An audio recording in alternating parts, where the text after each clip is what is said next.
Turning the tables today on the Jim Nog Pod, I'll be asking the questions, and author, educator, Bronxite, public intellectual, my dear friend, and the most interested man in the world, Professor James Noguera, will be sharing his thoughts, feelings, and work with us. This is the Solar Eclipse Edition, and you are right now in the path of mental totality. I'm Marcos la Guagua, and this is the Jim Nog Pod with Jim Noguera. It is the Jim Nog Pod with Jim Noguera. Most interested man. It is the Jim Nog Pod with Jim Noguera. The most interested man Jim in the Nog world. Pod. Interested.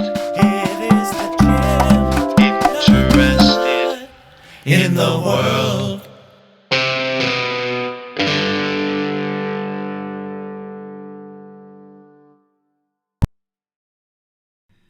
On this episode of the Jim Nog Pod, I will be the guest, and Marcos la Guagua, who has been on the show before, will be the host.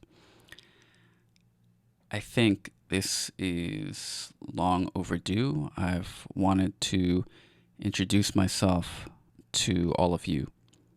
And as some of you already know, I am a writer, a teacher, and a podcaster. I received my MFA from the City College of New York, and on this special podcast, I will be reading several excerpts from several of my works.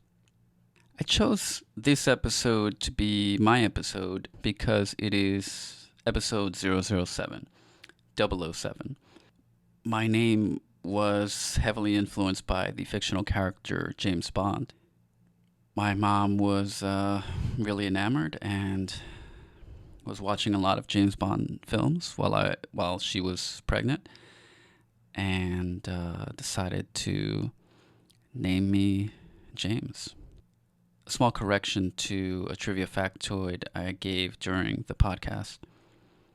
Aconcagua, the highest peak in the Western Hemisphere and also the Southern Hemisphere, is actually in Argentina and not in Chile or in Ecuador. Also, I would like to extend my condolences to the people of Barcelona. This podcast was recorded during the unfolding events there. Barcelona happens to be a place where some of my ancestors come from. So this, for some odd reason, feels more personal, even though I think that really all terrorist attacks should unite us and should feel personal, because we are all inhabiting this planet, despite what the white supremacists fear or other separatists. I think that we all should welcome each other and not fear each other. And now, me, which feels super awkward to say.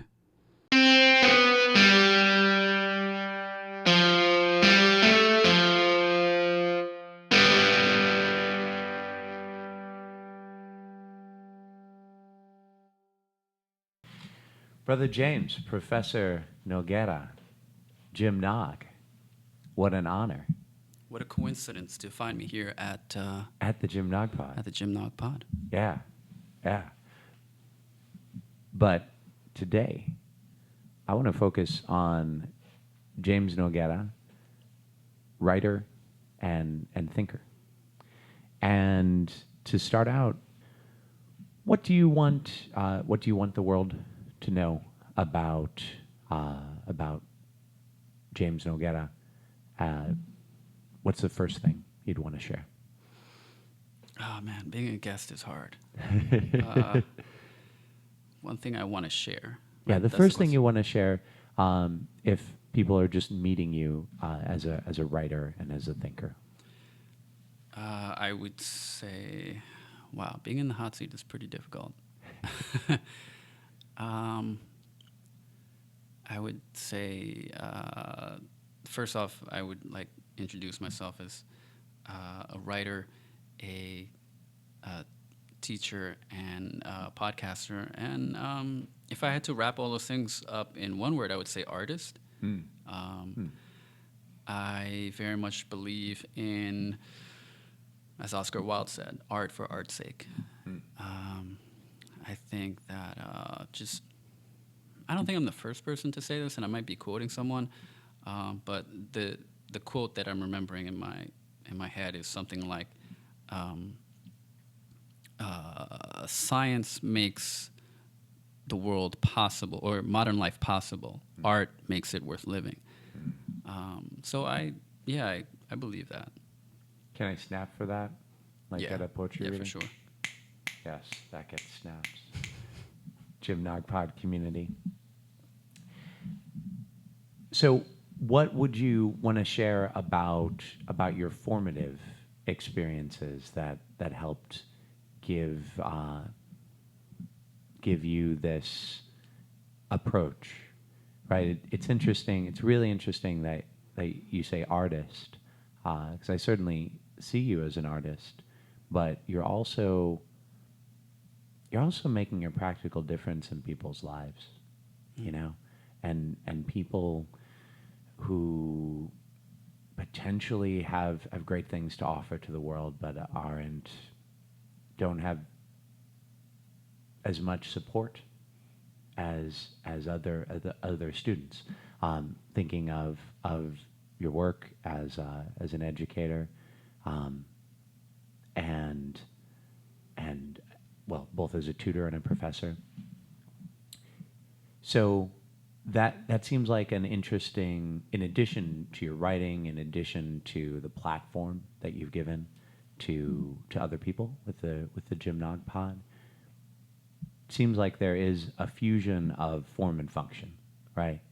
That you are interested in actually doing something, right? Having a constructive impact in the world. But it ain't just, as an old jazz song goes, the old jazz song goes, it ain't what you do, it's how you do it. But I would say maybe it ain't just what you do, it is how you do it, kind of the artistry of the function. Both matter. First of all, does that sound like James Noguera, or would that be a wrong impression? I think, like, if I'm understanding what you're saying correctly, I would agree that there's not like a hard distinction between science and art, and I think that they are sort of different ways of expressing reality as we perceive it. You know. Different parts of the spectrum of our experience. I know that sounds kind of general, but that's the best I can do right now. Does being a fiction writer help you as an educator? Are those separate pursuits? That is a good question. What would I say? I think, firstly, and most obviously, there's the fact that you might assign fiction or creative writing as an assignment in the classroom, even if it's not a creative writing class, to have students maybe tackle something from a different perspective, or learn from another field what writing is all about. And I think that bleeds over into their more formal essays. But I think it does, because writing fiction is writing at the end of the day, Yeah. and it's a way to a lot of the processes are the same. So there's that initial brainstorm or free write. There's the generating ideas phase. A lot of the phases are the same. There's drafting. There's organizing. There's proofreading. There's looking at language. There's looking at context. So a lot of those things are the same. So I would say yes. You know, as a student of writing, whether that means as a creative writing student or otherwise, you are learning about writing, and a lot of those skills are translatable to other forms of writing.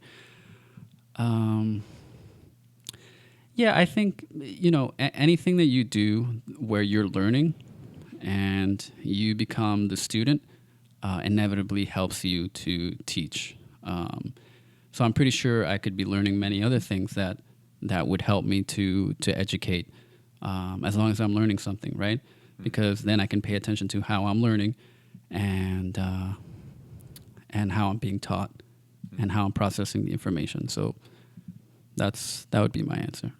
Okay, so those are two interesting levels of fusion. So both artist and educator, and both teacher and learner. Mm-hmm. Yeah. Those are vital relationships, it seems, for you. Do you want to tell me something about some of your formative experiences that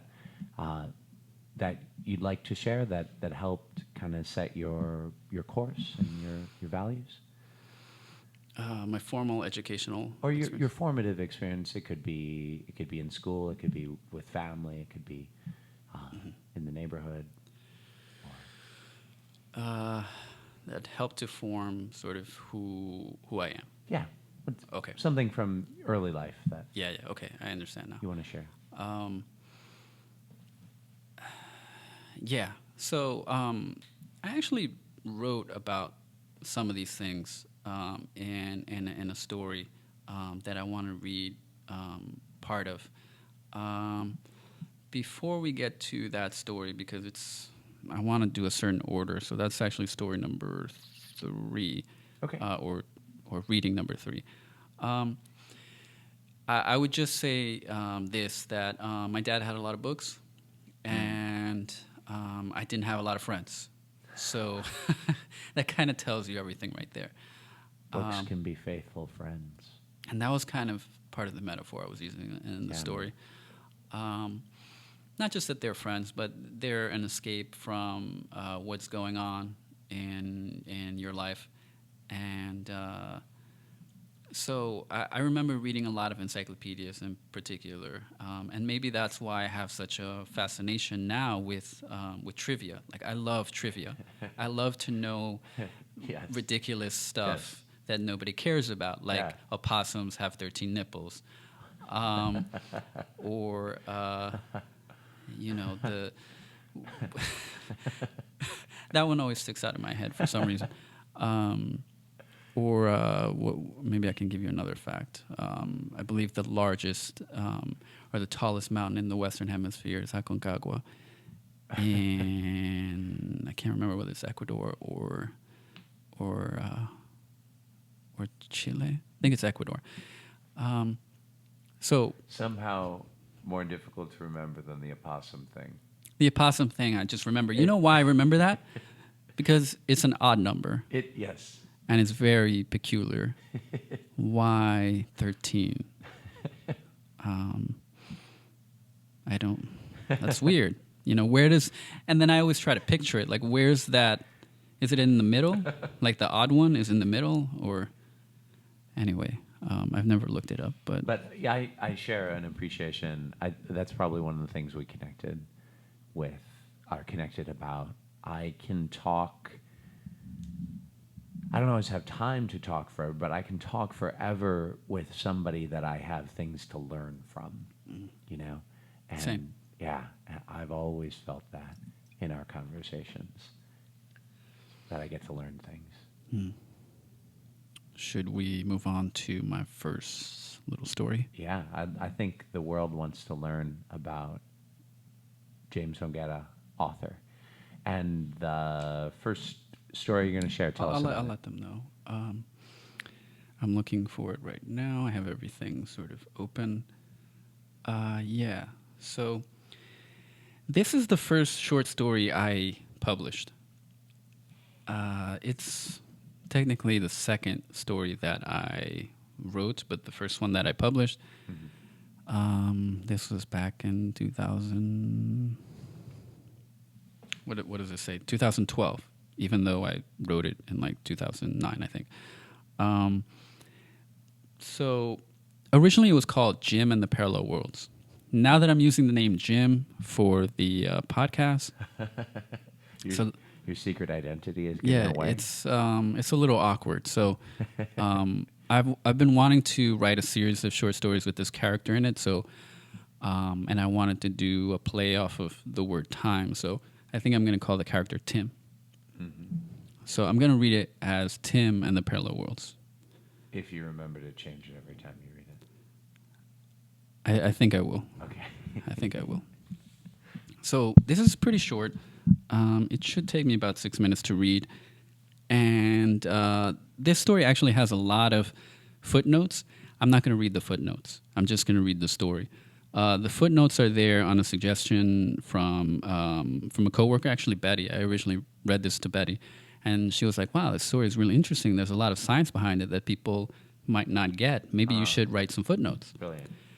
I'm not going to do that because it's just going to take too much time away from everything else. So what I'm going to do is I'm going to hit find and replace, and I'm going to replace Jim with Tim. That way, like you said, I won't mess up.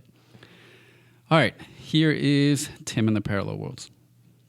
Tim suddenly found himself in a parallel world. Tim knew that was the case because he had noticed how the things around him had changed from how they had been before when he had gone to sleep, a sure sign that something was up.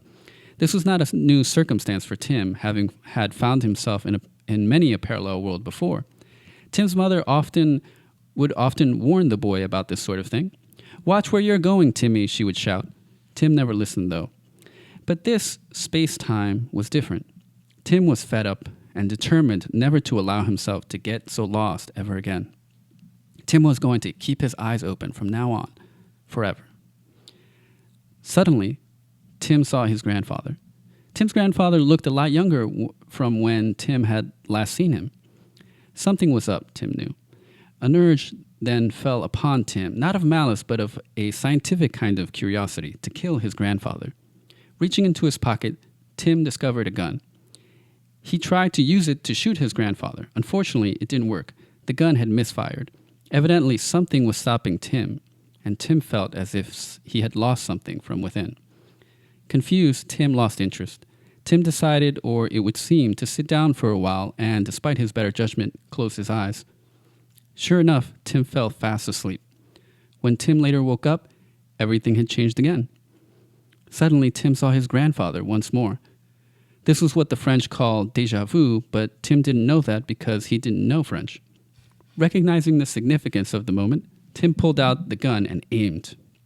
Though some may find it disturbing that a kid like Tim should be carrying around a gun, remember the old adage, better safe than sorry. Fortunately, Tim shot his grandfather, who died instantly and didn't suffer, so don't worry. Tim then felt the world change. Tim felt as if he had gained something from within. Feeling free, Tim kept on walking. As luck would have it, Tim stepped into a hole. Tim didn't know it was there, of course, because holes are invisible. Falling all the way in, Tim didn't even bother to struggle, knowing pessimistically that he was already beyond the point of no return. Coming out the other end, Tim was now somewhere or somewhen else. Suddenly, Tim saw his mom. Tim's mom looked a lot younger than when Tim had last seen her. Tim thought she was kind of hot, so Tim asked if he could kiss her. Okay, she said. Though some may find it disturbing that a son should desire his own mother, remember the old adage, honor thy father, and especially thy mother. Nevertheless, Tim could not shake the strange feeling that this woman, despite appearances, was not really his mom. Anyway, perhaps out of guilt for killing her father, Tim decided to propose. Okay, she said. Eventually, they got married, bought a house, and had kids. Predictable.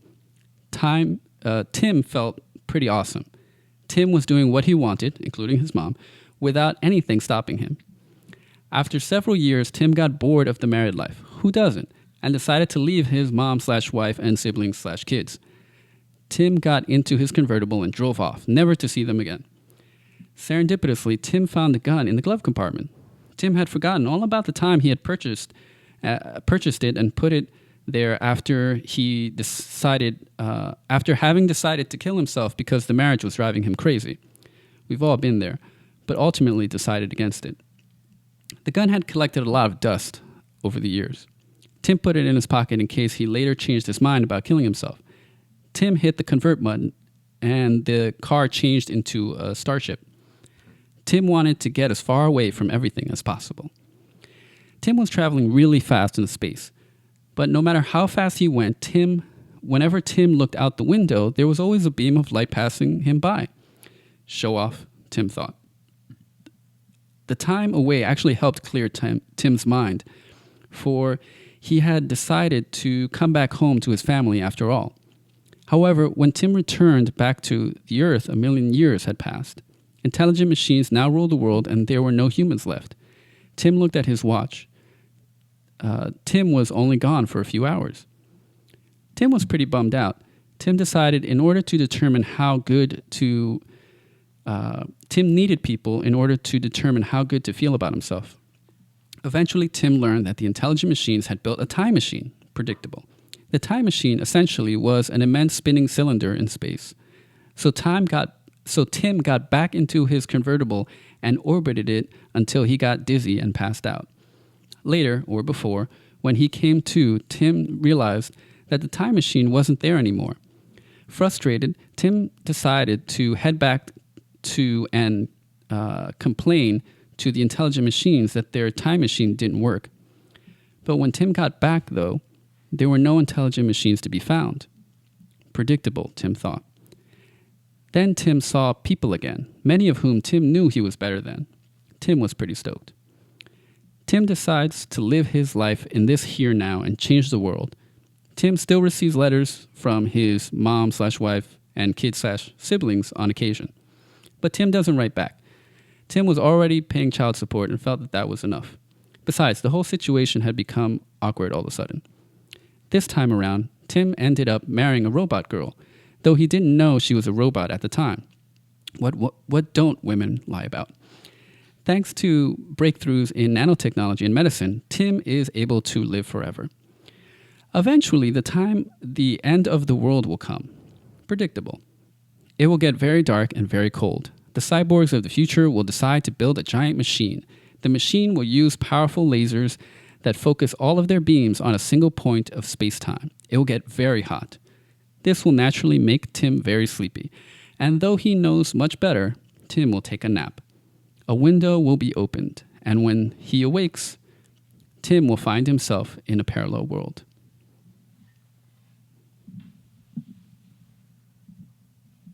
That was a pause so you could clap at home or snap for that remarkable reading, a remarkable story. James Noguera, do you like to mess with people's heads? I had a very dark sense of humor as a young man, and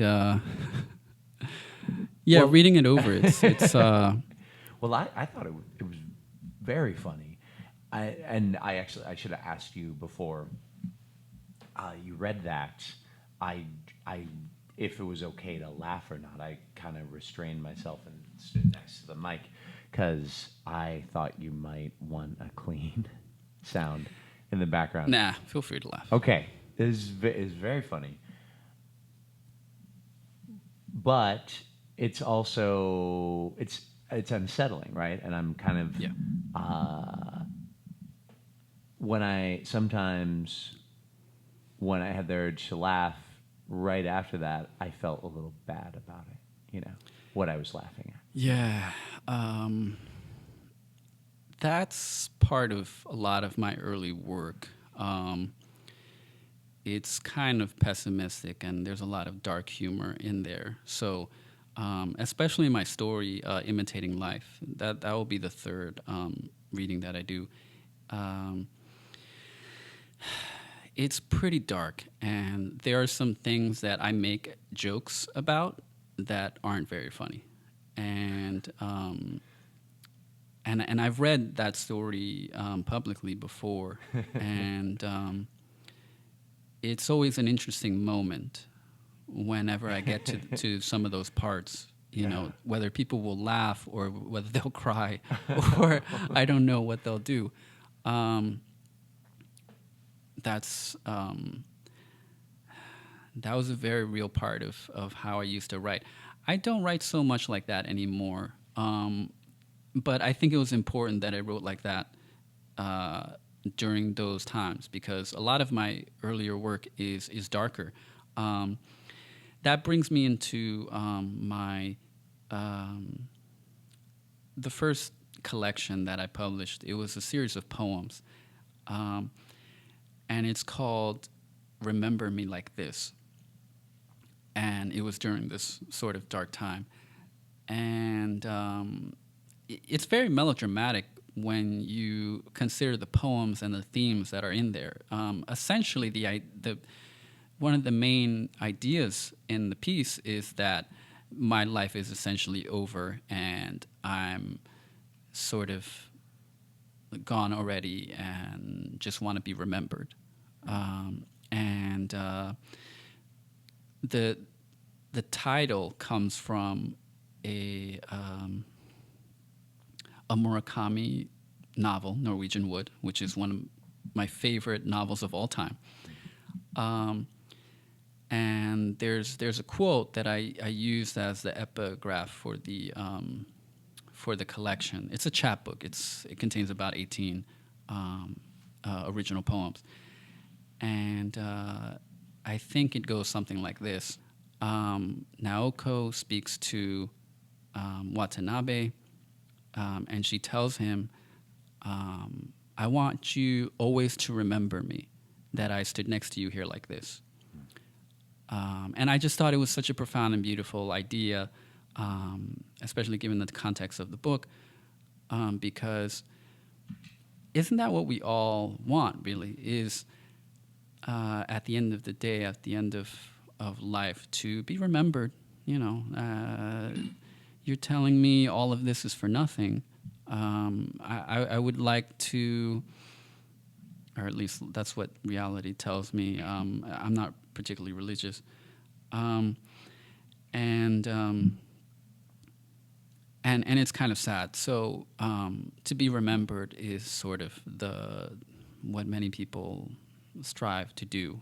It reminds me of that poem, Ozymandias, where many people from ancient times have sought to be remembered. And what's one way you can be remembered in ancient times? To have this big statue built for you.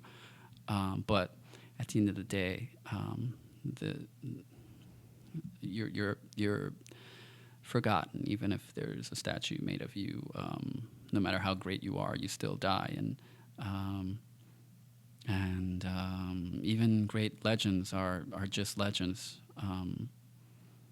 afterward. Anyway, that's kind of a pessimistic look, but that reflects the collection. So a pessimistic look and a very funny story was what you shared in the first case. So I just want to note that that's a really engaging and for you, and that's a very engaging way to kind of frame your work that I've seen in a couple of places in poetry and in your fiction, So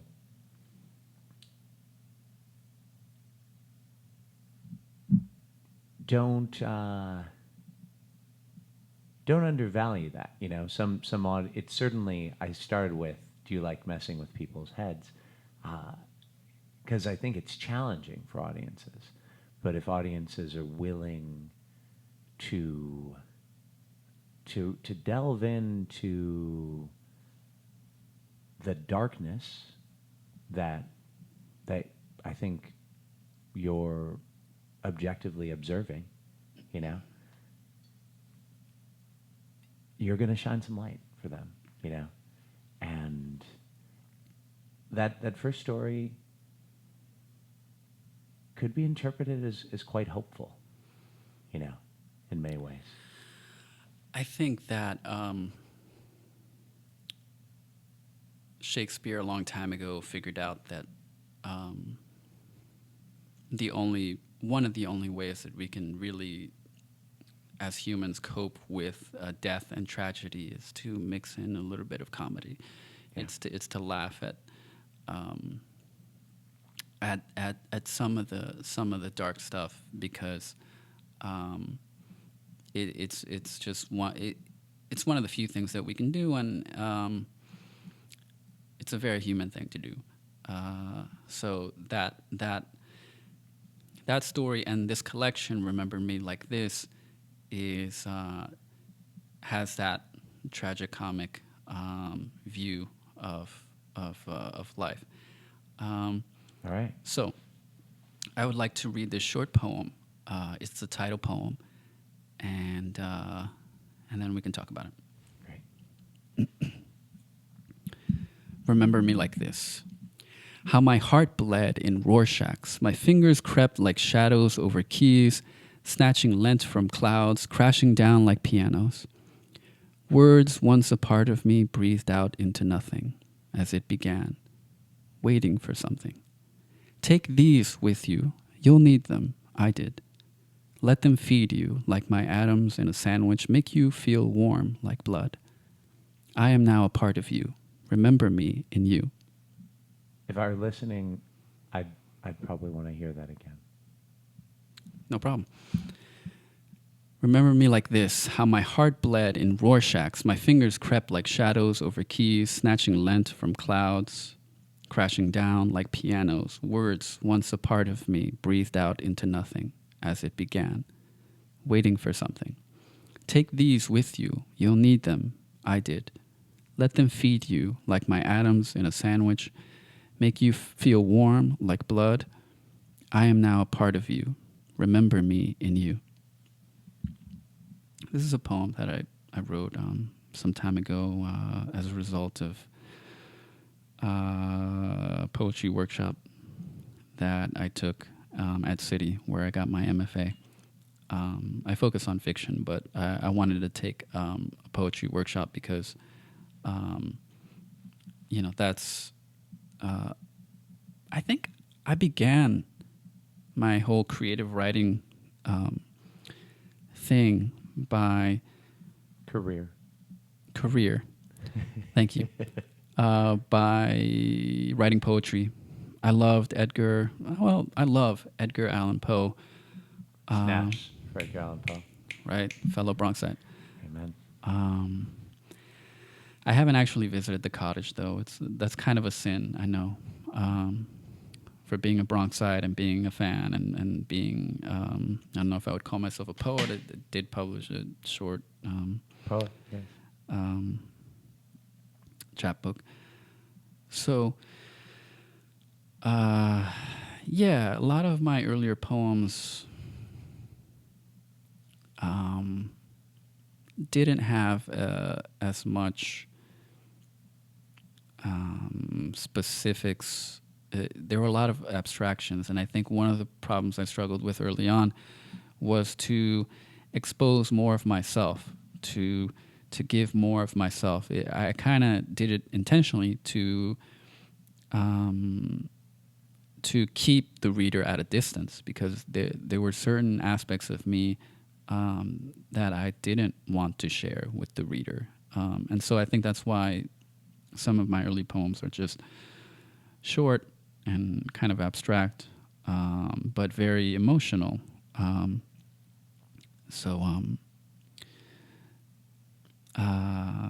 anyway, So yeah, that relates to something I wanted to ask you about. That you do work in different genres, right?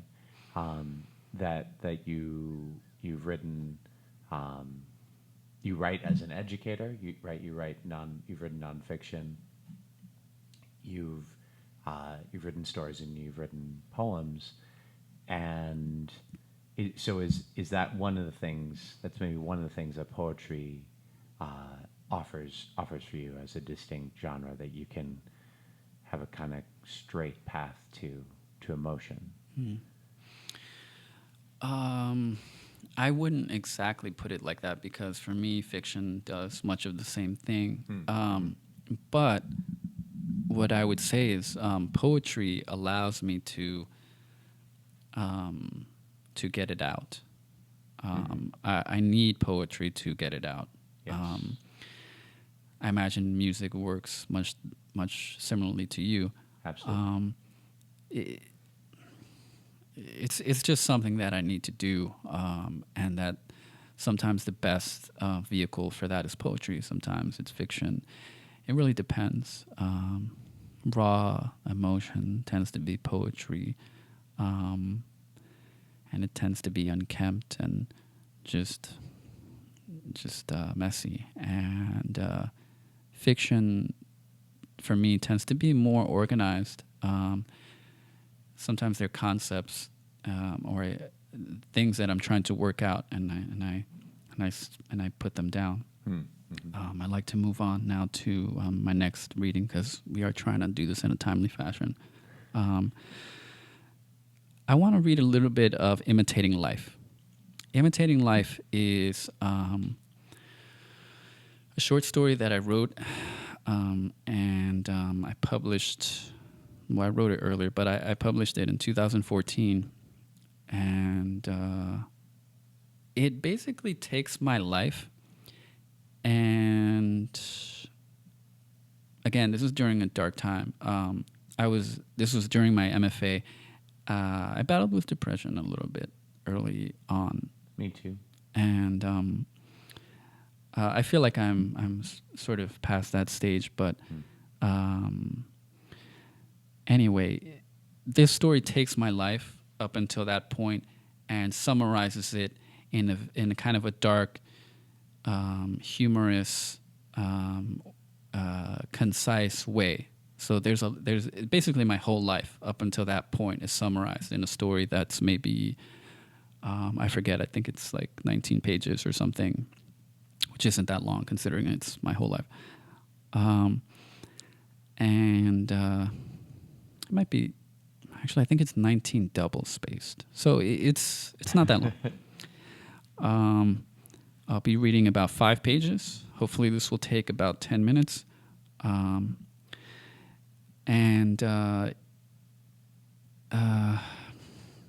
Yeah, I'm not going to be reading all of it, okay? So it's going to feel a bit incomplete. But, yeah, it's...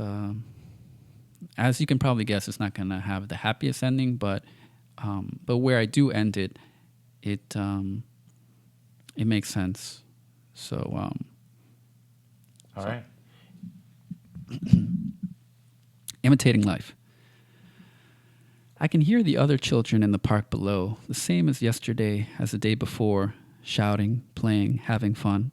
The sounds are always there, always the same, and I am always here, the same, to hear them. I listen every day trying to understand the sounds, but I know I can't. I don't make those sounds.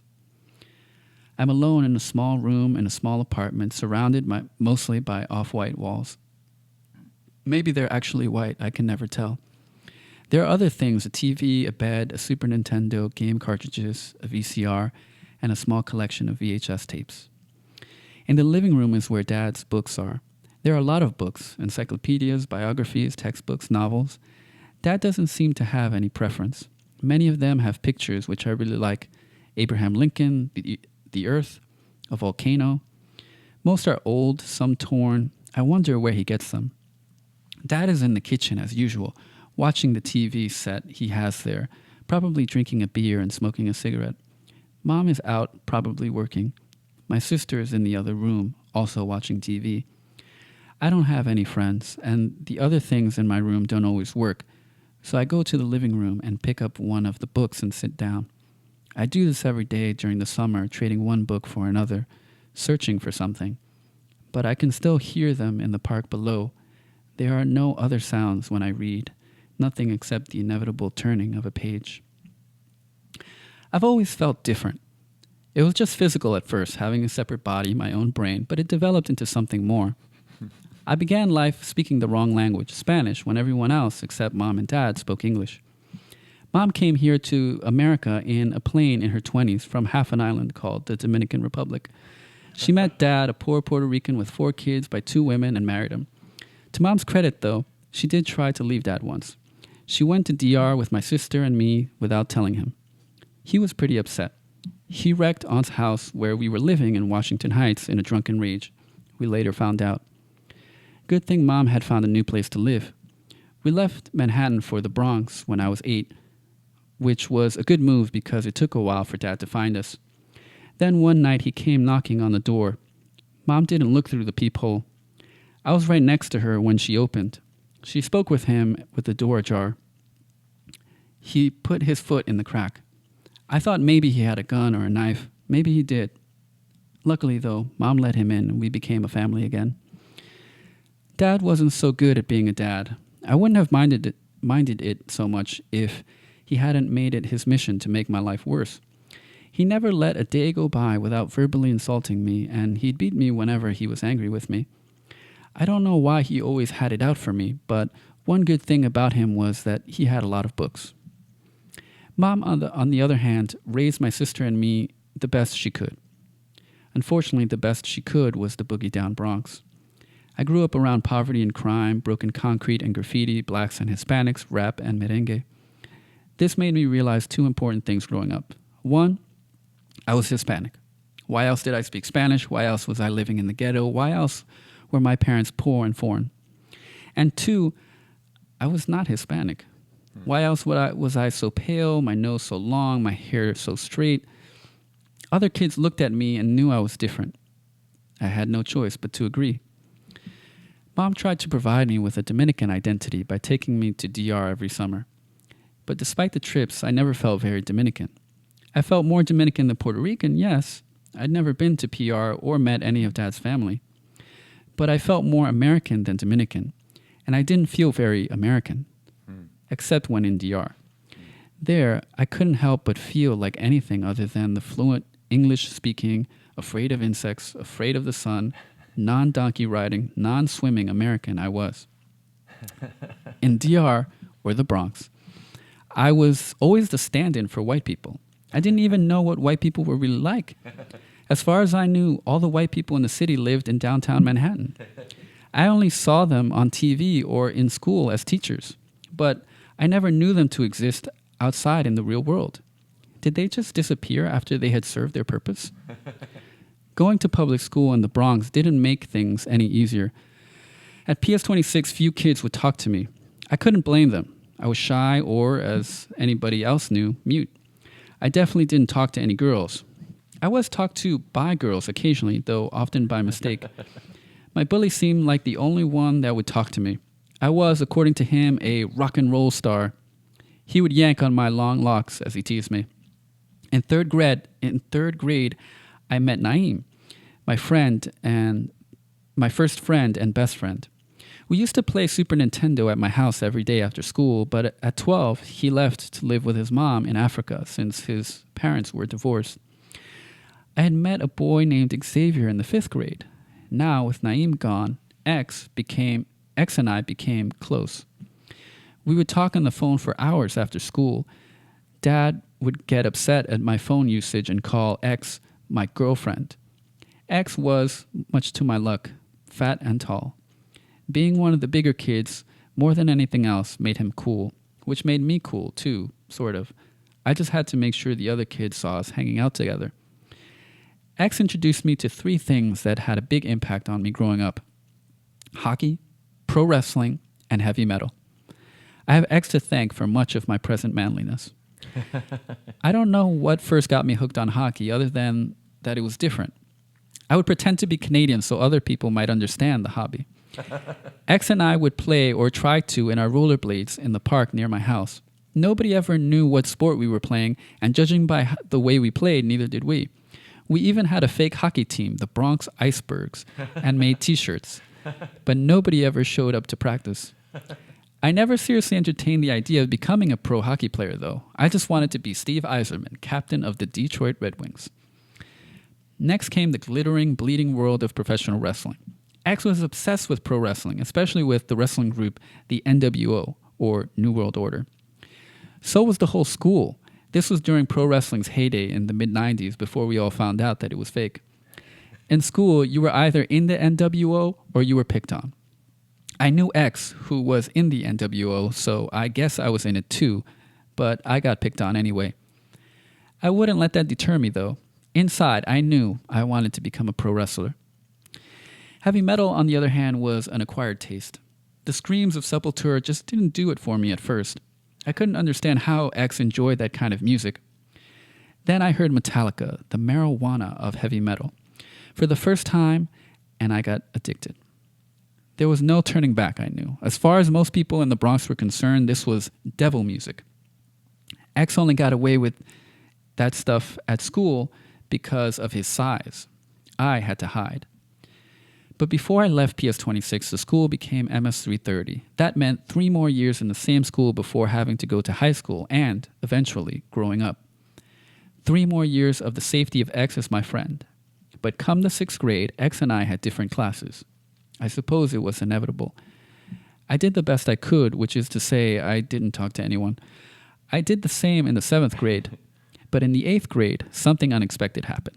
I made a new friend. And that's right. the end of that particular excerpt. Yeah, I want to give them a pause to clap at home also. Wow, that's another great reading. I don't want to forget to say that you write exquisite paragraphs, right? The sentences are strong, but they're often pretty functional, you know? One of the things that really strikes me about your writing is how well the sentences fit together to accomplish something within the paragraph, and then that paragraph is kind of put in place, and then the next one's built on top of it, and they it's something I really enjoy about your writing. And you could kind of get some sense of that also looking at the poem, the way it was composed on the page. So that's one of the things I enjoy. Another thing I think, so other things you could add to your list, to the list of things that people should identify you as when they introduce you on a podcast. Mm-hmm. Great architect of paragraphs.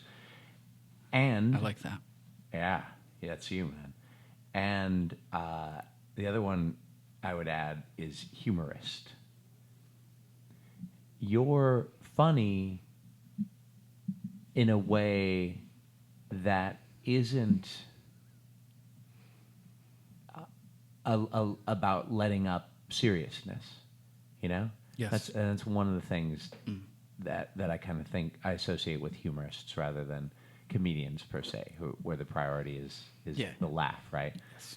You know, so that was a story, or that was autobiographical fiction, or pardon me, writing, where you told us some very, very tough things, you know, some very personal and disturbing things, and you also gave real humor and warmth. That's such an accomplishment, I think, as a writer, and also just such a blessing for your audience.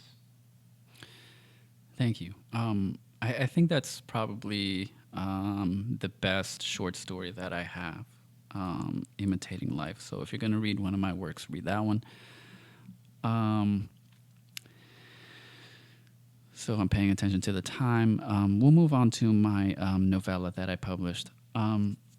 So speaking of the best story that I wrote so far, which I think is Imitating Life, the best long piece that I think that I wrote is Monsters, which I self-published in 2016. So this work I worked on during my while I was getting my MFA, and it's very experimental. So there is it's written in third person and first person, and the perspective switches from first person to second person. And the reason has to do with I'm trying to emphasize perspective versus how different someone can seem on the outside versus how someone is on the in his or her life. So some of these elements in the story come from my life, and some don't. So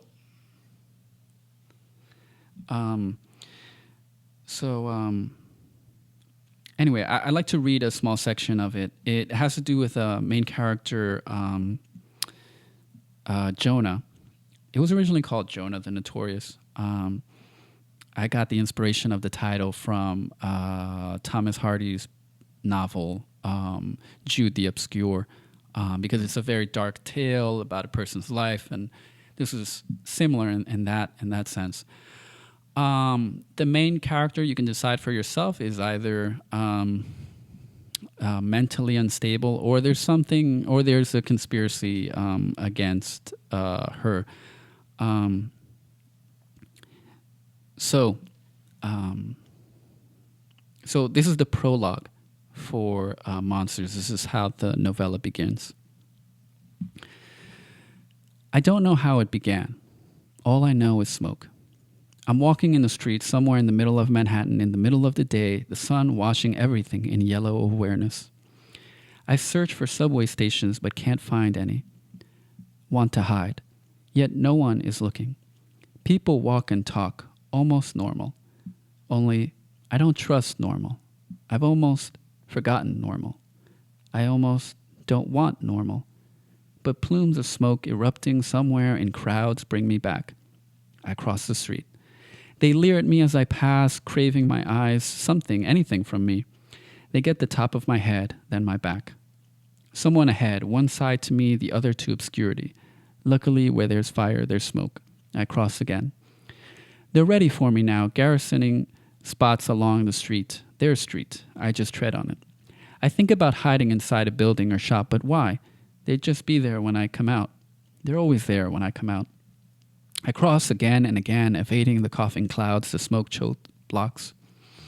When they take the sidewalks, I go for the street, watching out for the cars.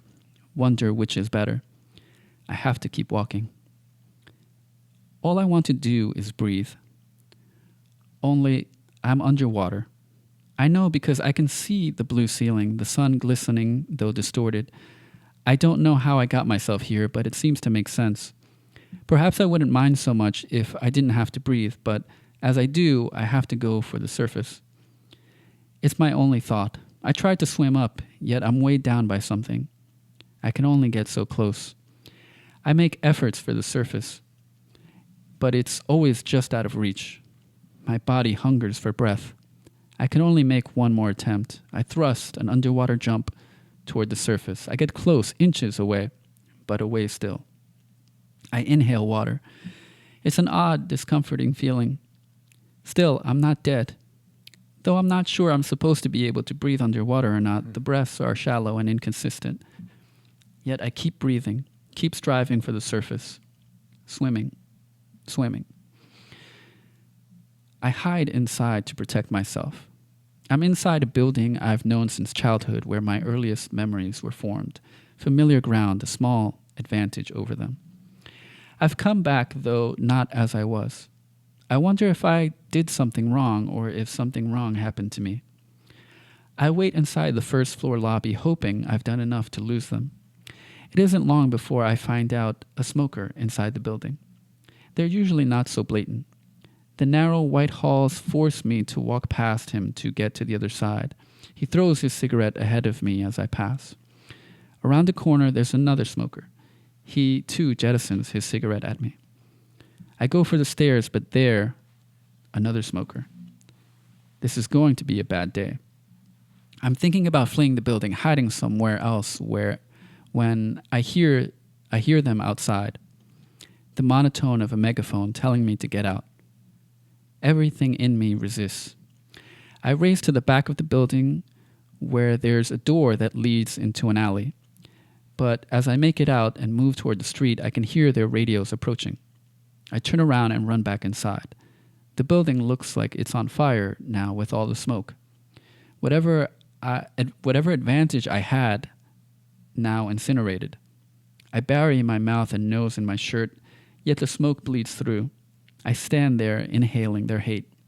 Burn, just like they want. I surrender the building, and that's when I see it for the first time. The cars, the lights, the sun, the guns, all for me, all for what I did. I wish they would tell me. Come here, one of them orders. I comply. Then, on your knees. He rests his gun on my forehead. I can feel the hardness of his resolve. Fuck you, he says, then pulls the pointer in, making the shape of a fist. Those are 3 dreams, by the way. Yeah. All right. So these have been excerpts, or one was a poem from a larger work. How can people find your work? What are the best ways? Both to find the work and to follow what you're doing. You can go to jamesnoguera.com, Noguera. That's Noguera. Don't forget the U. People they either forget the U or they pronounce it. The U is there to show you that the G, right? Because these are the rules of Spanish. Okay. I mean, you know this. I don't have to tell you, but for other people, the U is there to show that the G is a hard G. It's pronounced g, g, g. And it's not in Spanish when you have an I or an E. It's usually pronounced like an H, right? Yeah. He, whatever it is, like coger or whatever. Interesting example. All I knew was that my father's name wasn't Miguel. Yeah, so I'm not Noguera. Yeah, and it's not right. It's not guerra. Right? Vamos a luchar la guerra. No, we say vamos a luchar la guerra. See, so jamesnoguera.com, and you'll find links to everything you read today. Yes, Okay, you'll find great. links to everything that I read today. Great. So that certainly was evocative. I guess I did chuckle a couple of times, but that was I'm probably... curious, where did you chuckle?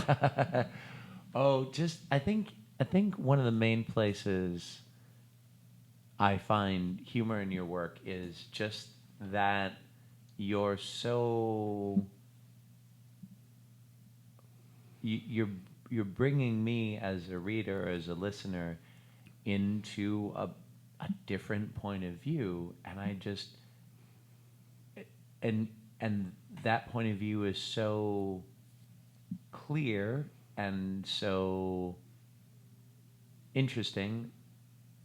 There are just these moments of novelty, right? Or where I'm just surprised. That's how they saw that thing, and I'm kind of pulling out and thinking of it from another point of view and realizing, that's really a fascinating way to look at that, or a surprising way to look at that question. So I think I don't know. We'll have to go to the tape to see where I chuckled. Okay. But I don't remember. I remember in your autobiographical story, though, just phrases like, "My mom was from half the Dominican Republic, half an island, and Half an island called the Dominican half Republic. an Yeah. island called the Dominican Republic."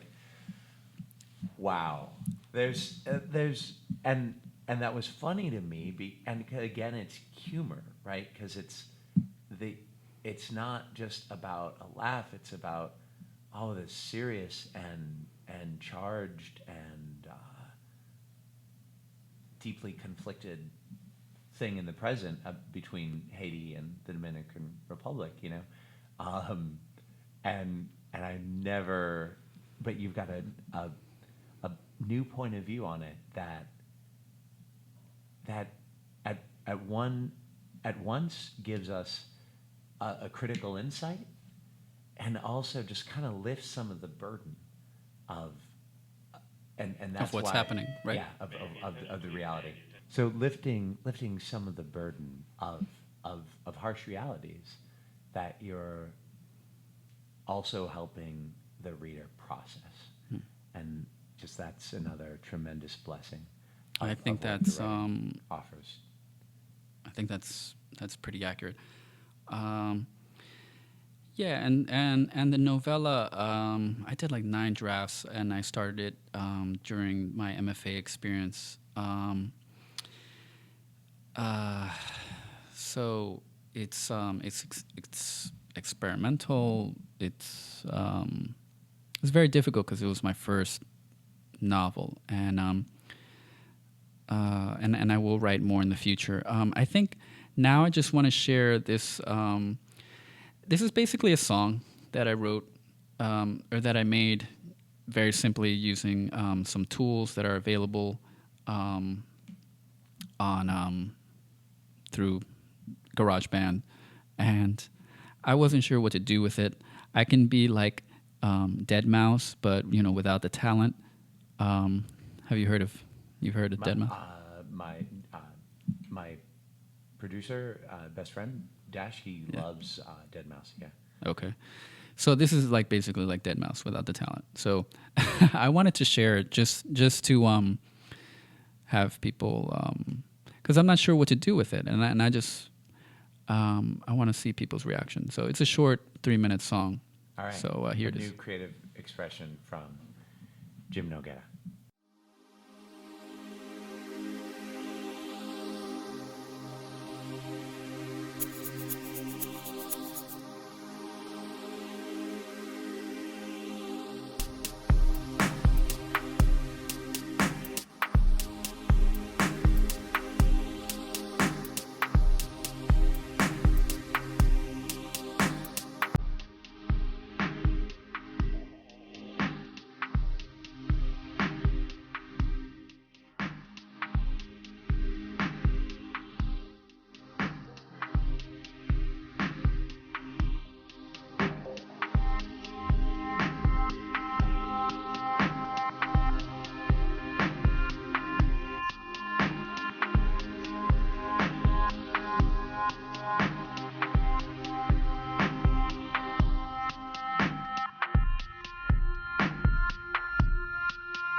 I forgot to mention that the song is called Ebbing.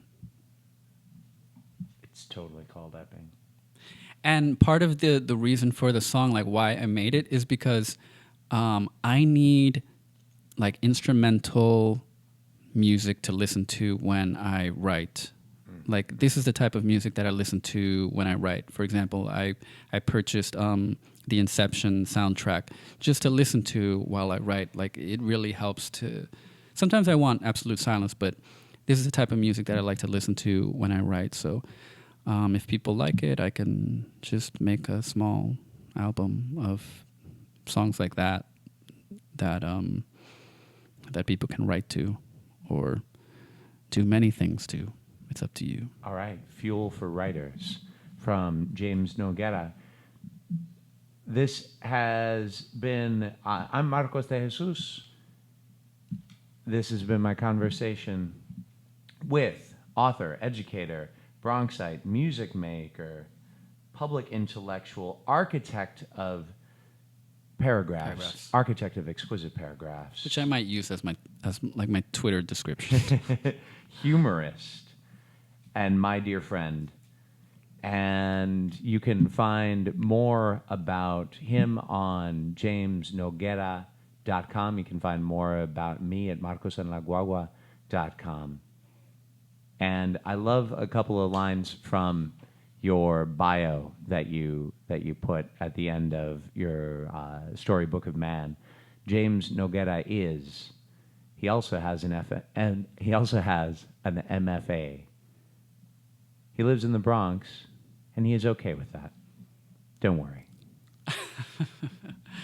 That's a good note to end on, man. Thank you for doing this, man.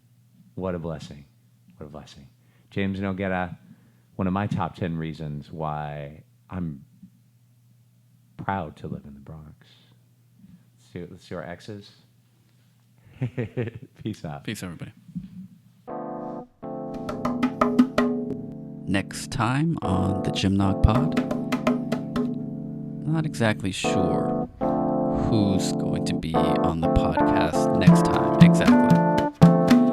It might be journalist Sam Kimball, writer Rebecca Perez. I could invite Dom back, but Dominic Gaffney, since we didn't get a full podcast in.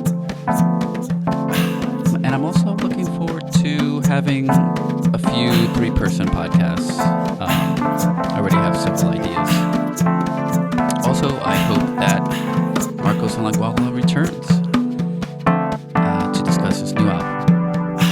Whenever that comes out, hopefully soon.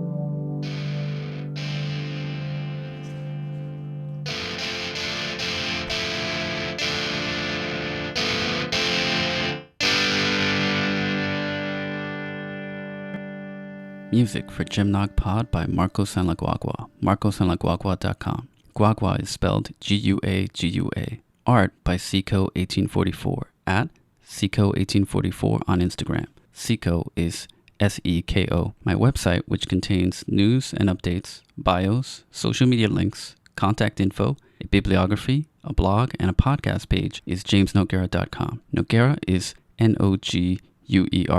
Please show your support by subscribing and interacting with the pod on iTunes or whatever your favorite podcatcher happens to be, and on YouTube. You can donate on patreon.com/jimnog or directly via paypal.me/jimnog. And thank you for your interest.